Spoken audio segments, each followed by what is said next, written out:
This coming spring, along with thousands of other students, I will be graduating from college. I will shake hands, walk off of the stage, hopefully avoid tripping down the stairs, and I will leave my undergraduate career with 2 degrees, 1 diploma, and bipolar disorder. Now, I know what you're thinking.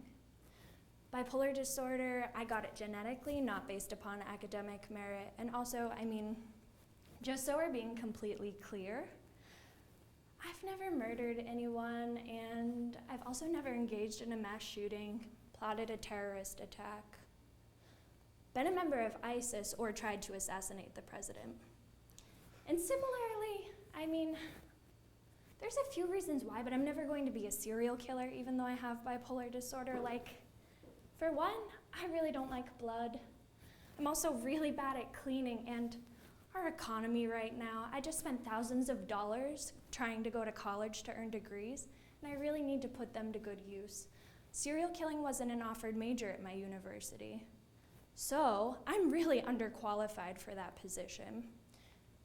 But mostly I'm not going to be a serial killer because even though the media equates having bipolar disorder with also being a homicidal maniac, I'm not homicidal.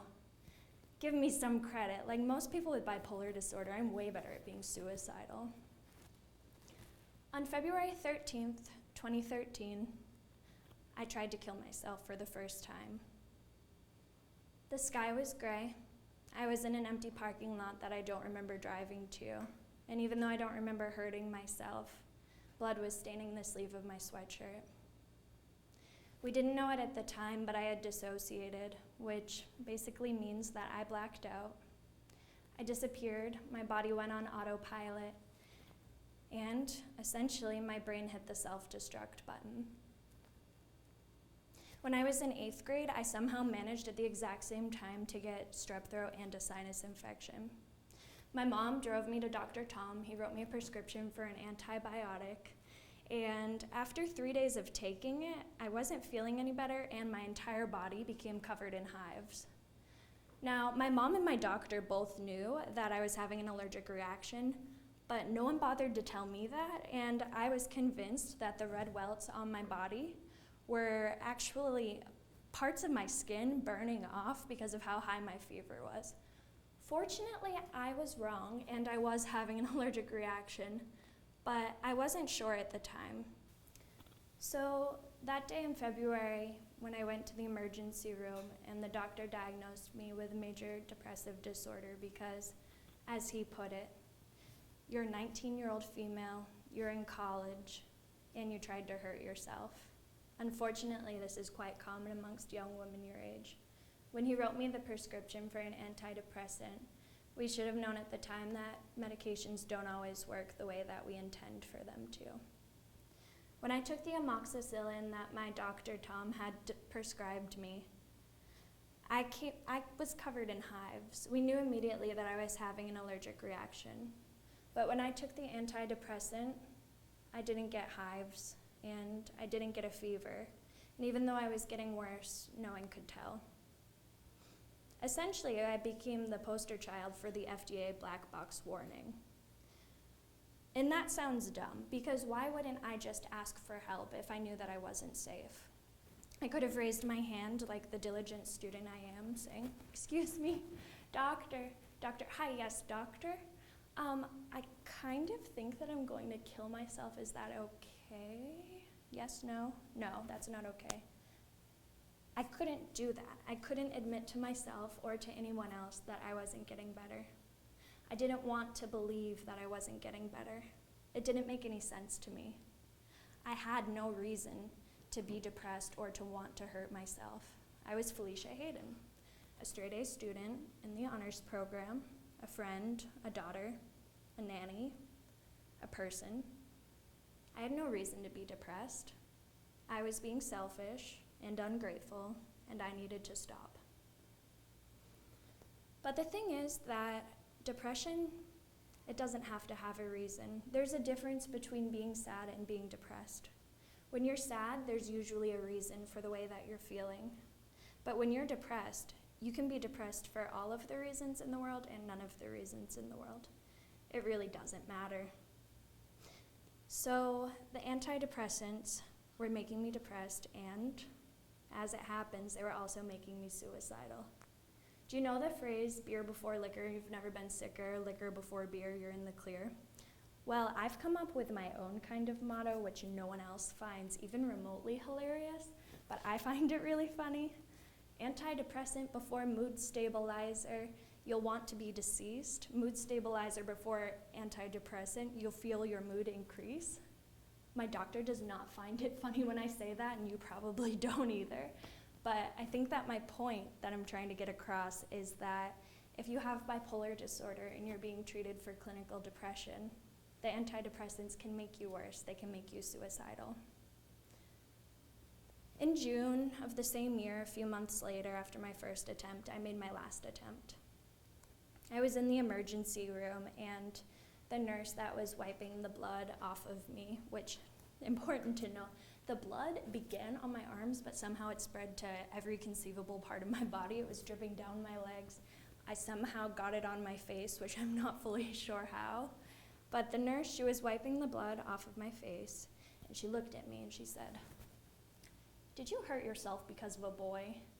At this point, I was sobbing uncontrollably, and my emotions were just so insane that I couldn't even find the words to turn to her and explain that I hadn't hurt myself because of a boy, so I just shook my head no.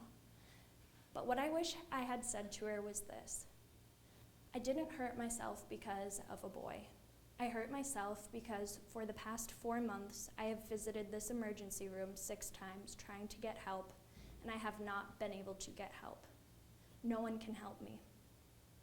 For the past 4 months, I have felt so despondent and miserable that the prospect of dying seems so much better than the prospect of living. I tried to kill myself because I couldn't handle having another mental breakdown or another panic attack, which would cause my entire body to convulse to the point where it looked like I was having a seizure for 30 minutes. We couldn't get it to stop. Every moment that I was awake, I was miserable. It felt like someone was jackhammering my bones, everything was shaking, and it felt like someone was clawing the organs out of my body and trying to crawl its way out. I tried to kill myself because I would black out and find myself with my legs dangling off the edge of my roof, or dangling off the edge of my bed with a handful of pills held to my mouth, or at my kitchen counter with a knife pointed to my wrist. I tried to kill myself because I couldn't control any of this, but what I could control was ending it. In retrospect, it's probably for the best that I wasn't able to say any of this to the nurse, because I would have been locked up for a lot longer than a week, but there you have it. I stopped taking my medications that day, and a few months later, after going through a miserable withdrawal, because turns out you're not supposed to stop your medications on your own, but I had to, I was diagnosed with bipolar disorder by a new doctor. And as bad as those days of me being suicidal were, they were nothing in comparison to the day that I was diagnosed.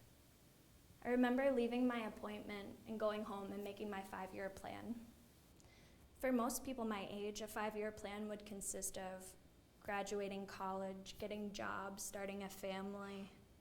But for me, my list was a lot shorter. Stop having bipolar disorder or die. As you can see, I've gotten past that point and I've come to terms with my diagnosis, but I still think about that day and that plan, and I wonder why I felt that way. And then I realized that I thought that having bipolar disorder meant that I was an awful person because that's what the media has taught me.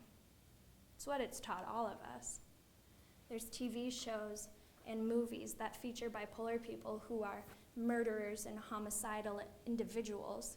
And the news further exacerbates that point by only featuring stories where bipolar people are awful. I determined that having bipolar disorder meant that the person was crazy. I had bipolar disorder. That meant I was crazy. And that meant I was evil. And that meant that I was dangerous and volatile. And that meant that I had to die. I don't understand why the news decides to lump me in with murderers.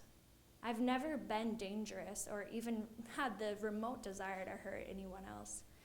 But in the news, it suggests that I am equated with the man who went to Chattanooga military base with an AR-15 assault rifle and attacked innocent people.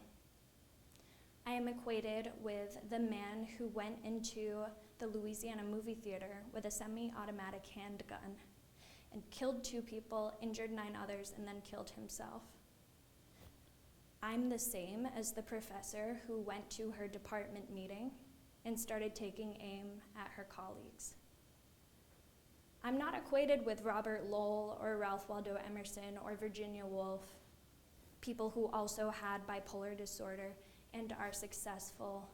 They were kind people and they did well in their lives. So, what was I supposed to think when I was diagnosed? It didn't make sense.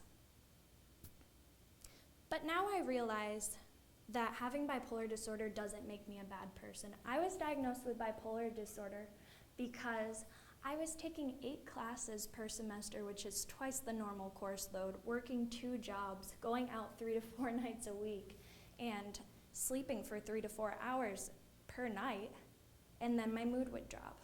I was diagnosed because I was taking antidepressants and they made me worse. I wasn't diagnosed with bipolar disorder because I had hurt someone. And I honestly don't believe that I ever could hurt someone.